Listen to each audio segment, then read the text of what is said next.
Most cameras score this as risky driving. Driver Eye understands the context and reinforces great driving like this.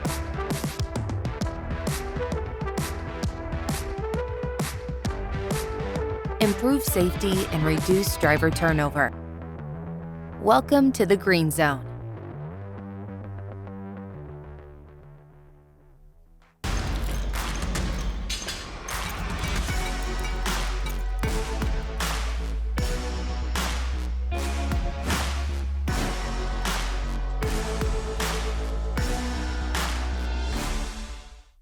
Welcome to Drilling Deep. I am your host, John Kingston. We're the place at Freightways where we talk about diesel and oil, and you need to drill to get those things, so we're drilling deep. We also have a guest of the week, and this week it's a pair of them, actually, from the Customs Companies and DDC FPO. The former has hired the latter to take over a lot of their logistics customer services operation, putting it in Manila or in the Philippines in general, and it's a huge decision for a company to make. And we're going to hear about what led these companies to make that leap. On to diesel prices. I've talked before about how the biggest determinant in the price of diesel at the pump is the price of crude. That will never change. But once you get past that, there are a lot of other market factors. I'm not talking about taxation. That's separate, and that is not a function of markets. But there are a variety of spreads that do matter. There is also a variety of short-term local conditions in regional markets. For example, the price of diesel in Milwaukee will key off the spot market price of diesel in Chicago. In Tulsa, they will look to the spot price of a Midwest area known as Group 3. And the entire southeast of the U.S. keys off the Gulf Coast price. What is happening with those markets? Whatever it is, that will make it to the pump. But probably the most important spread is the one between the futures price of ultra-low sulfur diesel and the price of crude. That spread has been on a wild ride for the last 4 to 5 years. Let's go back to the first half of 2019. In some ways for the diesel market, that was the last extended 6-month period before it was buffeted by a variety of factors.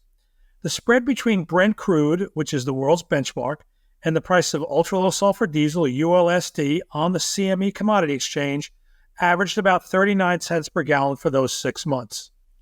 Now, why do I say that was the last time that the spread was quote-unquote normal? Because by the second half of the year, there were signs that the IMO 2020 regulation governing the sulfur content of marine fuel was starting to increase that spread. By the fall of 2019, that spread had risen solidly above 40 cents per gallon, and went over 50 cents per gallon for a few days. I won't go on too long about IMO 2020. We've talked about it before.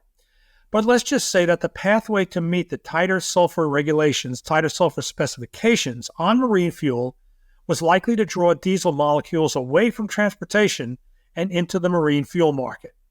There was well-founded fear among diesel analysts that diesel was going to be in short supply and the spread against crude would be permanently higher because of IMO 2020. And that permanently higher spread ultimately makes its way down to the pump.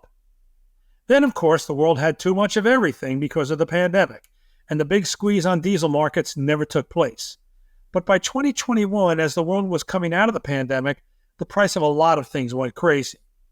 A lot of refineries, during the pandemic, two big things happened in the oil world. A lot of refineries, particularly in Western countries like the U.S., closed their doors because of weaker demand. And because of construction delays, refineries in other countries that were under construction stopped moving ahead, either to keep their workers safe or because supply chain problems meant that construction had to be delayed. What happened to that diesel to crude spread? It went crazy. After collapsing to under 30 cents for most of 2020, it started to climb in the fall of 2021.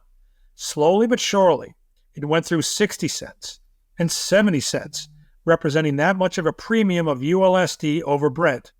By March 22, it was over $1. March 2022 was over $1. Between April 2022 and January 23, just 6 months ago, it stayed firmly above $1 per gallon and got above $1.50 several times. Since then, it has done a slow downward drift. It hasn't come close to that 30 to 40 cent level from 2019 that I talked about, but the trend has taken it down to where, in the last few weeks, the spread has been firmly in the range of about 68 to 72 cents per gallon. Given how crazy it was for more than 3 years, this stability is remarkable. Why? Well, there could be lots of reasons, but I think it's notable that the news has been filled with reports of numerous refineries in other parts of the world that are starting to come online. These are the facilities whose construction was delayed by the pandemic, and they are finally catching up. So the barrels of refining capacity lost during the pandemic that were supposed to be replaced by the new capacity elsewhere, that capacity is finally showing up in the market. And yet, that spread now at its current stability near 70 cents per gallon hasn't gotten back to that 2019 level, and I think that's where IMO 2020 comes in. All the reasons that people were worried about diesel back in 2019 because of the marine fuel rule are still there. You still need to divert diesel molecules into the marine fuel pool. It's entirely possible that while we never knew how much impact IMO 2020 was going to have on the Brent to diesel spread back in 2019, and we never really got that test in 2020 because of the pandemic, we're finding out now just how big that spread might be. I hesitate to use the word permanent. Nothing in markets is ever permanent. But could it be that IMO 2020 is going to end up adding about 30 cents per gallon to the price of diesel to what it might have been in the past relative to crude, regardless of where Brent is? That is a simplistic market analysis. But after such a wild ride, you can look at this recent stability in the spread and not think that maybe we're starting to see signs of a new normal. We want to thank our sponsor this month, Netrodyne. Ready to step up your fleet safety? Titan Freight reduced distracted driving by 96% while losing 0 drivers after implementing Netrodyne Driver Eye, the leading AI fleet camera system. Go to Netrodyne.com to learn more about how Driver Eye can revolutionize your fleet safety too. Going to move on here now on Drilling Deep. In-house or outsourced? This is a question that confronts so many companies in so many fields, not just logistics. What do you do yourself? What do you hire other companies to do?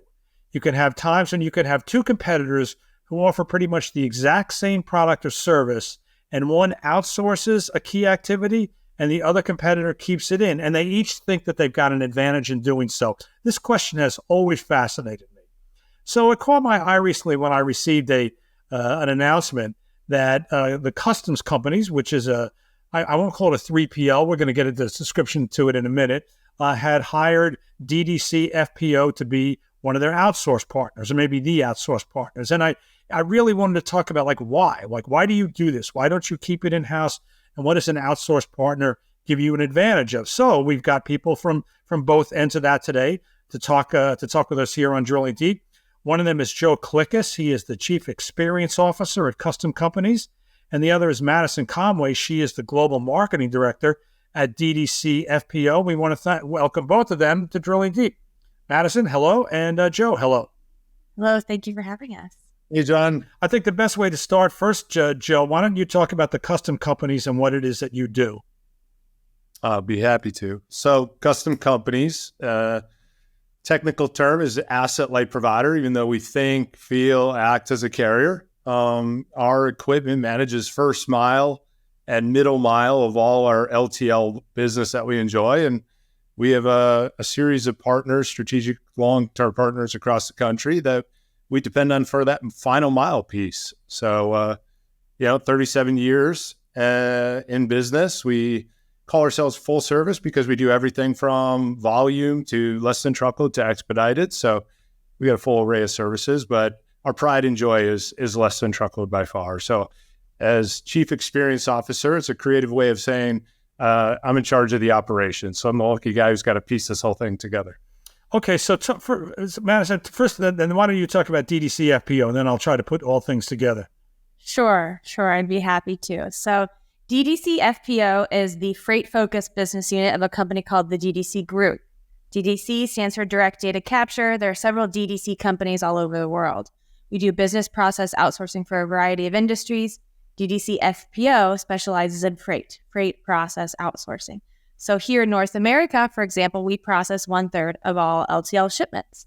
We process about 300,000 shipments per day worldwide. So we do everything from freight billing to rate auditing, POD processing, customer service, inside sales, IT outsourcing. We do a whole range of activities, front, back office, full suite, basically taking the load off of the carrier so they can focus on their core competency.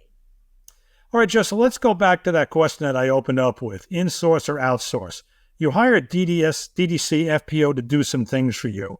The question I have is, were these things getting done by somebody else previously? And was that somebody else you, or was it another company? It was us. It was, we're a proud employer in the Chicagoland and Los Angeles markets. We have a lot of resources here in both these markets, a lot of employment opportunity. And I think the uniqueness of the start of this partnership was, one, we've had a relationship with DDC for a long while on the bill entry side. And two, I think COVID had a lot of help with that, and I think a lot of businesses struggled with navigating personnel outside of the office to be safe. And being an employer that is very proud to be an in-office employer, and we like our folks being here. We're proud to be here in support of our drivers and in support of our dock labor, and trying to shift all that personnel back to the office. We fought when our competition was allowing those to work from home. So we struggled a bit. And when you struggle, what do? You lean on your partners, you look for advice.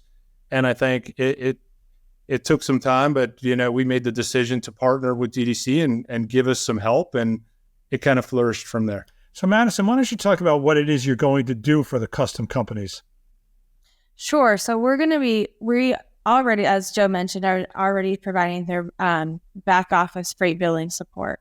And where Joe has seen an area of opportunity to really enhance his operation, and I'm sure he can speak more to the benefits that he's aiming to reap from the relationship, are in customer service. It's interesting. When you're looking at having customer service in-house versus outsourcing, you want to look at the quality, you still want to look at the speed, you want to look at the availability that you're able to provide to your shippers and to their consumers as well. And with DDC, we've been specializing in transportation since 2005. That's actually when we took on our first freight carrier. So we know the industry, we know the market. And as we've expanded our customer service capabilities, we've learned that we also know the life cycle of the shipment better than most other business process outsourcing providers. So for Joe, we're able to offer those services that not only fill the need for the customer service talent, but also enhance the customer experience so that his staff can be reallocated to focus on more strategic roles. Okay, let me ask a question. This is going to sound like a really naive question. And when I thought about customer service being outsourced, can an outsourced company care as much as if it's insourced? Because the insource is kind of like you got the Jersey name right on you, right? I mean, you work for that company and you're providing service to companies, to people who are customers of your company. When you've outsourced it, they're just a client. I know. I mean, I know what the answer I'm going to get, but I got to ask it anyway. Do they care as much? If not, they care more. And I'm going to tell you why. So here in the States, being a customer service agent is not a desirable career. It is not a job that many people graduate from college and say that they want to answer customer service or customer support phone calls all day in and day out. In the Philippines, where is actually where we have the hub of our production, we have staff who go to school specifically to be customer service agents. So it is their career. Secondly, our customers know that their brain is in good hands with us. Our teams are dedicated. There is no sharing between talent. So Joe's team is Joe's team. It's nobody else's team. The backup for volume increases or peaks or valleys in the market, they're all his team regardless. They know his process. They're not going to go to a competitor of his, and a competitor of his is not going to go to his team. Secondly, they work very closely with all of our teams here stateside. So they actually take pride in being an extension of the custom companies team. And they strive to meet their SLAs, which is their service level agreements that we set in motion. so that each team is focused on achieving the KPIs that mean the most to that company. So Joe can speak more to how he's seen some of his agents of DDCs strive to meet some of those metrics and even be rewarded and receive recognition in the office and custom company swag and different measures. And they're also educated on the culture of the brand so that they know how to serve custom companies' clients just as Joe does. They know how to talk to the custom companies' customers the same way that Joe would want to speak to his customers. So they care a very great deal. And then, as I mentioned, our customers, which I hope Joe would echo the sentiment, should know that we care about their brands as well. We want to protect their brands because we care about their business and we understand how important that is. I just want to interrupt here before I turn over to Joe that my prior employer outsourced a lot of customer service to Manila as well.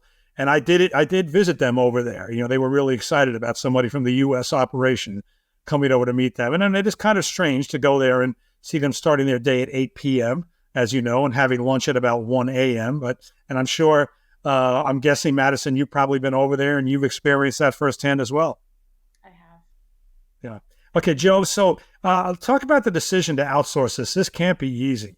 I mean, this is the kind of thing you do not do after a week's worth of discussion. I'm guessing it was probably months in the making. Absolutely, if not years. I mean, you, one, have to be very comfortable with that partner that you're making that decision with. We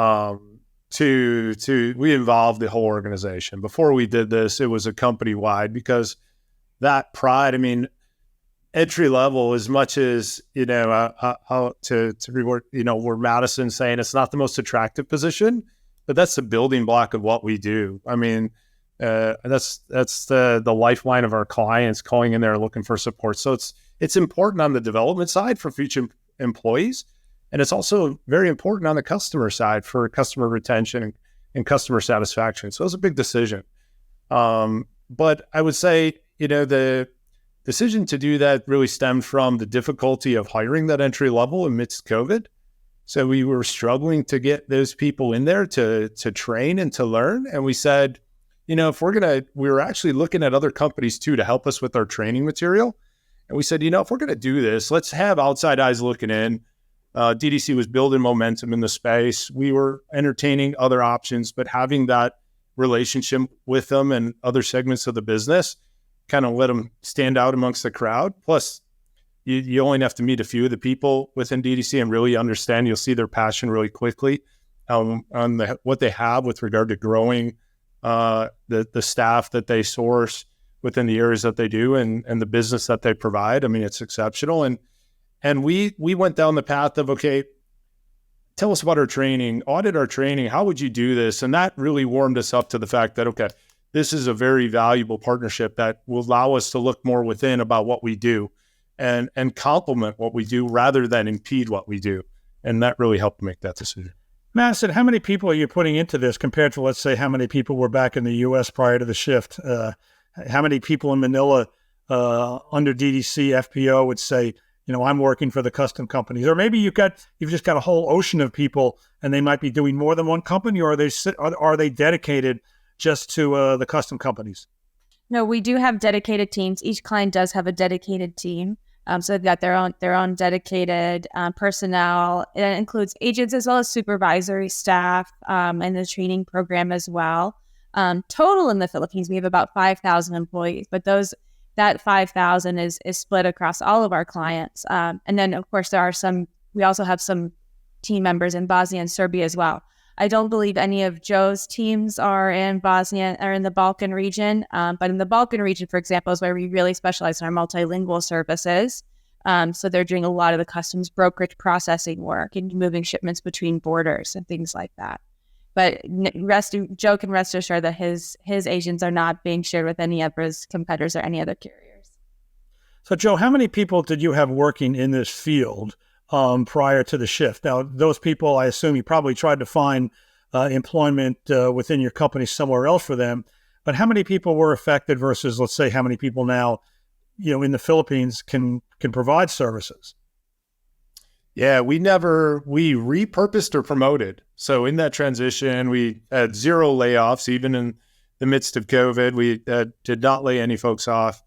It was a kind of a very heavy financial investment on us because we did it. But I think the outcome allowed for that opportunity for the employees that were with us, that were looking to advance, and it left us feeling very healthy on the side of fulfilling the roles that those folks left behind them. So it actually allowed us to stabilize some of those positions as we invested our time and attention on advancements within the company, improved process, improved technologies, without worrying about those entry-level positions. So we kind of turned over that kind of development and those responsibilities to DDC, and we still hire those positions. So we have not outsourced 100% of that role. We just split that, and we're responsible for hiring a portion of it, and we rely on DDC to hire the rest. So I would imagine, you talked about COVID, but just in general, 3.6% unemployment, it just makes it very hard to hire these positions. How's the situation over in the Philippines? Is the pool deep and ready for you to hire people, Madison?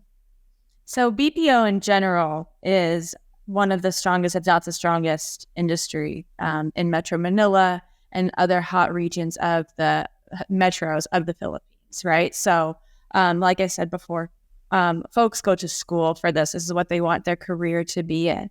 Our staff really takes pride in customer service, especially the supervisory staff and upward. And that's where they see their upward mobility as they can grow upward within the company, building contact centers, building these teams, building training programs, innovating the technology that they're using, and innovating the training. A lot of times it comes down to the training that we feel we are able to root our quality claims within. So yeah, it is a very big talent pool. We don't ever have any issue getting this quality of the skills that we need for our clients. We are highly selective. However, we have a rigorous recruitment and training and onboarding process. And then we always promote within. So we actually look at roles and personnel who have done other jobs, still touching freight, or maybe have trained in transportation, but haven't touched, for example, Joe's competitors, and haven't done maybe customer service, to learn the customer service role. Or they're able to learn a different type of function within the customer service role and cross-train. But we're able to really promote within. So that's where we feel like our strongest suit is, as far as talent development, is looking within our own reach. And then, of course, we also have very strong ties within the Philippines. So we've been there since 1989. So we are a very well-known brand in the Philippines. We're growing our brand, as well as in the Balkan region, and becoming a very desirable employer, so that we're able to retain people. We have our 30-year anniversaries where we're giving out recognition and awards for tenure and for employees who have been there 30 years. And now their kids are able to enter our training programs, which is very exciting. Joe, there's obviously two ways to measure the success of it. One is you used to spend X on this, and now you spend Y. And that's easy to measure, right? The other question is whether it's working with your with your customers. And I have to think that is the kind of thing that you just have to be all over all the time to make sure you're getting the right amount of feedback from DDC and from the customers. That is this a success or is it not? And I would imagine that's a challenge. Uniquely enough, I think that was one of the things we really had flagged at the beginning. Like, how are we going to measure this? We were highly focused on the ROI, which I think I wouldn't quite recommend if I were to reapproach it again, because in trucking, so much of efficiency comes from improved process, and that's hard to measure financially. You look back and you say, on a payroll side and the business that I'm doing today, and you put all that together. And I think in the end, what we gain the most is focusing our time and attention away from how many colleges is my recruiter that I have on staff seeing today, and what are those applications coming through, so we could fill that funnel of not only entry-level responsibility for 3PL support, for general call support, for all these roles, but also those future potential managers. So I'm developing and mentoring and advising. So I have those working up the ranks. I could turn my attention to those few that I get that really want and need and desire to achieve high results in supply chain versus the many roles that I have to fill the clients that I have and the responsibilities that exist there. I could kind of say, I was able to say, push those, hey, DDC, I'm trusting you with this, do this for me, by them taking that off my plate.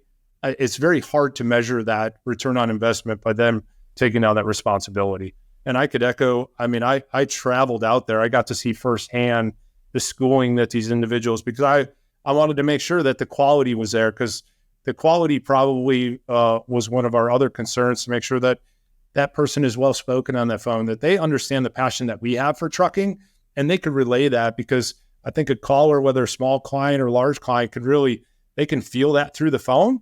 And if that feeling is different from the people that I trust within my office, that's going to create a lot of issues. And we were very surprised that feeling, the clients were actually raving about the people that they were dealing with. And then when I got to see it firsthand, and exactly what she said, the passion they have for working for us and the schooling that they get, it made me feel more comfortable. And now we don't even, we say that we have an office in the Philippines. We don't even say that we go through an outsourcing company. To us, that's our office. Those are our employees, and we're proud of them. Madison, is trucking and logistics a growing area for what you do? For DDC FPO, it's the primary area. So for the DDC FPO business unit, we've been serving trucking since 2005. We serve 50% of the top-ranked carriers in the States. So we are continuing to grow within transportation logistics, servicing different modes, servicing different parts of the logistics journey, servicing everything from, I mentioned before, kind of back office, admin, finance, but now we're getting more into IT and app development. We recently, a couple of years ago, launched a technology product to the marketplace that's quite different than just an outsourced service. It's really not an outsourced service at all, but it's an actual technology product, and that is rooted from our industry experience and our subject matter expertise within shipment data and dealing with shipment data. So I would say it's really the core focus for the DDC FPO business unit. Well, the irony is that I went out to dinner last night with some former colleagues, again, of my prior employer, and we actually talked about the Manila operation a little bit. And so this has been fun to kind of trip down that memory lane last night. And also, as I'm asking these questions about your operation, I'm thinking about the time I visited there. And Madison, you can confirm this. They are genuinely excited when somebody comes over from the company that they serve. Wouldn't you agree with that? Yes, absolutely. So such good people, John, such good people. Well, speaking of excited, I've been excited to have the both of you today here on Drilling Deep. We want to thank Joe Klikas, the Chief Experience Officer at Custom Companies, and Madison Conway, Global Marketing Director of DDC FPO. They have tied up in a customer service arrangement, and it's been great to talk about it. Thanks for coming in. Thank you so much. John, thank you for the time. You have been listening to or watching Drilling Deep. Here we are part of the FreightCast family of podcasts and FreightWaves. You can find us now on YouTube under the Drilling Deep channel. You can find us also on all the leading podcast platforms. I've been your host, John Kingston, and please join us again. We want to thank our sponsor this month, Netrodyne. Ready to step up your fleet safety? Titan Freight reduced distracted driving by 96% while losing 0 drivers after implementing Netrodyne Driver Eye, the leading AI fleet camera system. Go to Netrodyne.com to learn more about how Driver Eye can revolutionize your fleet safety too.